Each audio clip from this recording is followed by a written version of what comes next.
Շնորհակալ եմ հարգարժան փոխոսնակ, մեծարգո վարչապետ, դուք խոսեցիք պատմական ցիկլերի մասին եւ այն պատմական խնդրի մասին, որը Հայաստանի ժողովուրդը այս ընտրություններում պետք է լուծի։ Ես կցանկանայի ձեզ խնդրել, որպեսզի անդրադառնաք այս հարցերին նաեւ ինքնության դիտանկյունից, եթե առիթ ունեցել եք այս մասին մտածելու։ Մի քաղաքացի ինձ դիմել է հետևյալ հարցով. ինքնության մասին ինչ խորհուրդ կտաք լսեմ, քանի որ ընդդիմությունը երբ ասում է ինքնություն, դա կապում է ամեն ինչի հետ, էլ ցեղասպանություն, էլ ինչ ասես։ Ինքնության մասին մի հստակ կամ համակարգված դիրքորոշում եմ խնդրում։ Ես չգտա կարճ մի հաղորդում, որը կարող է ուղարկել քաղաքացուն, բայց կարծում եմ, որ գոնե այստեղ մեր քաղաքական երկխոսության միջոցով կարող ենք մի որևէ դիրքորոշում առաջարկել մեր քաղաքացուն եւ քաղաքացիներին, բայց կցանկանայի նաեւ հետեւյալը ասել իմ կողմից։ Ես կարծում եմ, որ մեր պատմության ընթացքում մեզ հետ տեղի ունեցած բոլոր իրադարձությունները մեր ինքնության հումքն են, իսկ մեր արձագանքները այդ իրադարձություններին ձևավորում է մեր բուն ինքնությունը եւ ուզում եմ որպես օրինակ բերել օրինակ հայ ժողովրդի կողմից քրիստոնեության ընդունումը արդյոք այս եւ այն մեր ինքնության մասն է անշուշտ արդյոք այս իրադարձությունը նշանակել է ուրանալ մեր նախաքրիստոնեական հեթանոսական պատմությունն ու մշակույթն ու ժառանգությունը թե մենք կարող ենք նկատել որ արդեն դարեր շարունակ մեր ինքնության մեջ բավականին խաղաղ գոյակցում են մեր պատմության այս երկու հատվածները, թեև ըստ էության միմյանց բացառում են։ Եվ այսօր էլ այն հարցը, որին մենք պետք է պատասխանենք ինքնության դիտանկյունից, հետևյալն է. արդյոք մենք կարող ենք մեզ թույլ տալ, բացի ցեղասպանությունից եւ էթնիկ զտումից, մեր նորագույն պատմության ընթացքում ունենալ նոր փորձառություն, այն է պետություն վերականգնելու եւ խաղաղություն ունենալու փորձառությունը եւ սա դարձնել մեր ինքնության մաս։ Շնորհակալ եմ։ Շնորհակալություն, հարցին կպատասխանի Նիկոլ Փաշինյանը, համեցեք մեծարգո պարոն վարչապետ։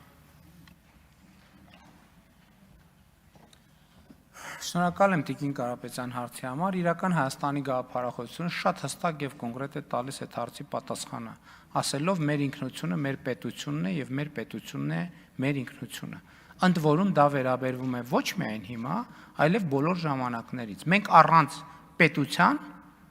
չենք ունեցել ինքնություն։ Եվ պետություն չունենալու ժամանակաշրջանում մենք ապրել ենք այն ինքնությամբ, որով օժտվել ենք պետություն ունենալու ժամանակաշրջանում։ 2020 թվականին պատերազմից հետո ես առիթ ունեցել եմ եւ 21 թվականին այս ամբիոնից խոսել հայրենասիրության մոդելի մասին։ Հայրենասիրության այն մոդելը, որով մենք ապրել ենք խորհրդային միությունում երկրորդ աշխարհամարտից հետո եւ երրորդ հանրապետությունում հիմնականում, հայրենասիրության այդ մոդելի հեղինակը Ստալինն է։ Դա ընդհանրապես որևէ կապ չունի մեզ հետ։ Ես ել ինչքան էլ դժվար է, ես ուժ եմ ունեցել այդ հարցը բարձրաձայնել, որ մենք այնուամենայնիվ մենք մեզ հարց պետքա տանք, թե լավ, այդ ոնց եղավ, որ ազգային ինքնությունը ժխտող խորհրդային միությունը մեկ էլ երկրորդ աշխարհամարտից հետո սկսեց մեզ ազգային ինքնություն գծագրել մեզ համար։ Դա երկու պատճառով է տեղի ունեցել։ Պատճառ համար 1, որպեսզի մենք մեր ինքնությունը խորհրդային Հայաստանի հետ չկապենք, այսինքն պետություն ունենալու մեր իղձերը չկապեն Հայաստանի թեկուզ խորհրդային հանրապետության հետ եւ այսպիսով խորհրդային միության ամբողջականությունը կասկածի տակ չդրվի, այլ այդ նկարտումները եւ ձգտումները արտահանվեն եւ երկրորդն էլ, ինչպես այն ժամանակ մեր նկարտումները, գերտերությունները իրենց նպատակներով օգտագործելու հնարավորություն ունենան։ Հայրենասիրության այդ մոդելը, որով մենք միջև ես ինքս ուրիշի վրա չեմ գցում, միջև այդ վերջերս ապրում ենք, այդ հայրենասիրության մոդելը խորհրդային միության կոմունիստական կուսակցությունն է ստեղծել եւ Իոսիֆ Ստալինը մեզ համար ասել է հայ ժողովուրդ, դուք պետքա այսպիսին լինեք եւ մենք այն ինչից մենք վերադառնում ենք մեր ինքնությանը, որը կապվում է մեր պետության հետ։ Մենք հրաժարվում ենք Ստալինի սապոգի հայրենասիրության մոդելից։ Սա մենք պետք է պարզ հասկանանք։ Եվ սրա մասին է խոսքը։ Մեր ինքնությունը մեր պետությունն է։ Եվ իրական Հայաստանի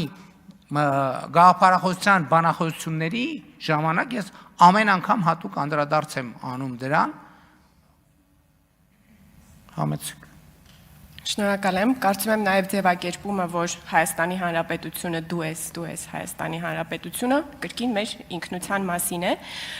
Նաև փորձ է կատարվում այսօր ներկայացնելու, թե խաղաղությունը ուրացումն է մեր ժողովրդի զոհողությունների։ Մինչդեռ նաև դուք եք այս մասին հաճախ խոսել, որ խաղաղությունը եւ մեր պետությունը հատուցումն է մեր ժողովրդի տված զոհողությունների եւ մի կարճ հարց այլ քաղաքացիներ էլ ինձ դիմել են հետեւյալ հարցով, թե նարնջագույն կրծքանշանը Հայաստանի ուրվագծով որտեղից կարող են ձեռք բերել։ Լսեք, այն զոհողությունները, որոնց մասին դուք խոսում եք, այդ զոհողությունների հեղինակների մասին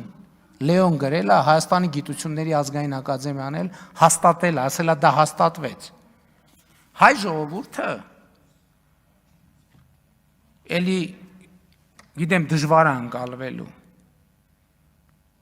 Գիտակցված զոհողության մենք գնացել ենք 2020 թվին, դրա համար է, որ դրա արդյունքում ձեռք ենք բերել պետություն եւ անկախություն։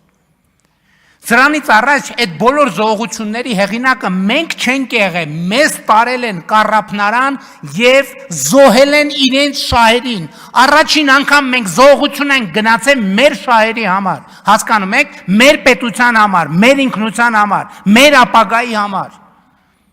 Եվ այս են ներվայնացնում բոլորին, որովհետեւ բոլորին ներվայնացնում է դուք ով եք, որ որոշեք։ Մենք պետությունն ենք։ Մենք Հայաստանի Հանրապետությունն ենք եւ մենք որոշել ենք։ Ինչու ենք որոշել։ Որովհետեւ ի տարբերություն ոմանց ունեցել ենք մեր ժողովրդի տված լեգիտիմությունը, այդ դրա համար ենք որոշել։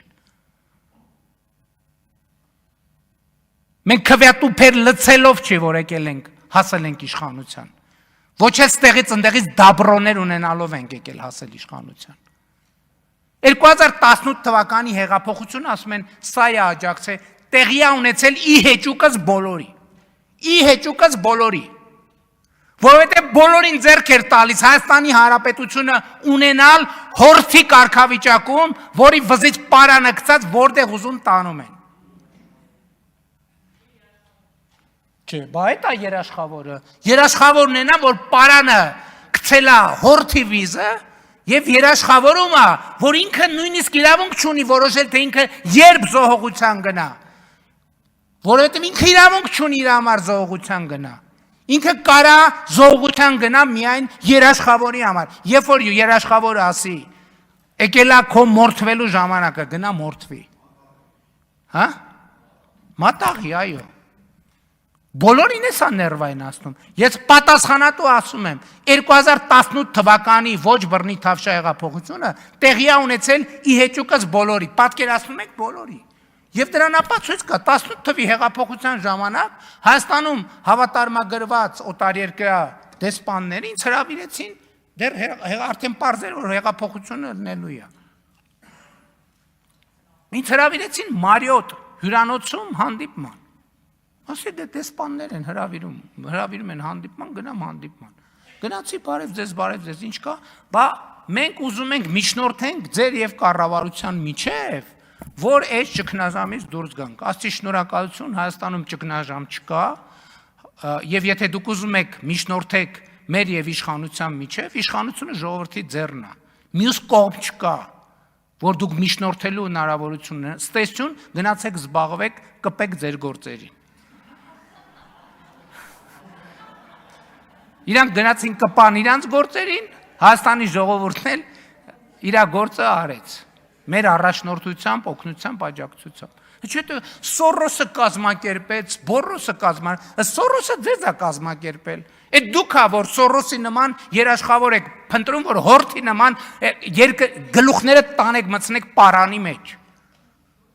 Որտեվ երբեք կյանքում ոչ մի ինքնուրույն բաց, ոչ մի կոպեկ փող եք աշխատել ինքնուրույն։ Մի կոպեկ փող չեն աշխատել այդ մարդիկ ինքնուրույն։ Մի կոպեկ, երաշխավորված ասում եմ։ Այդ որ ասում են մենք հարուստ ենք, բան Range Rover ենք քշում, բան եւ այլն եւ կյանքում մի կոպեկ փող աշխատած չկա ինքնուրույն։ Կյանքում։ Ես այս վերջերս համեմատություն արեցի։ Բանի հետ համեմատեցի, բանի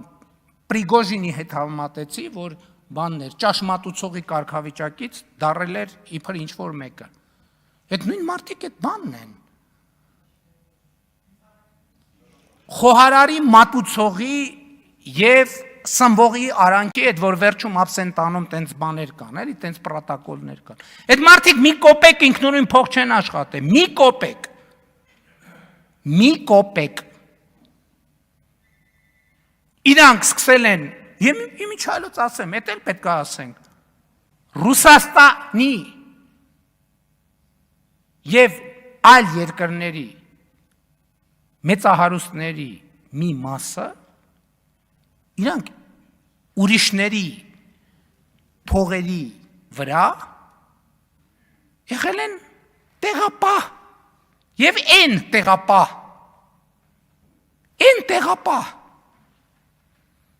հասկանում եք, են տեղապահ, իրանք այդ փողերի տերերը չեն։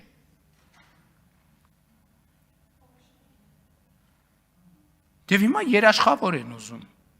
երաշխավոր կա, այդ Հայաստանի Հանրապետության քաղաքացին է, և ինքը իր երաշխավորությունը արդեն արել է և էլի կանի, վստահ եղեք։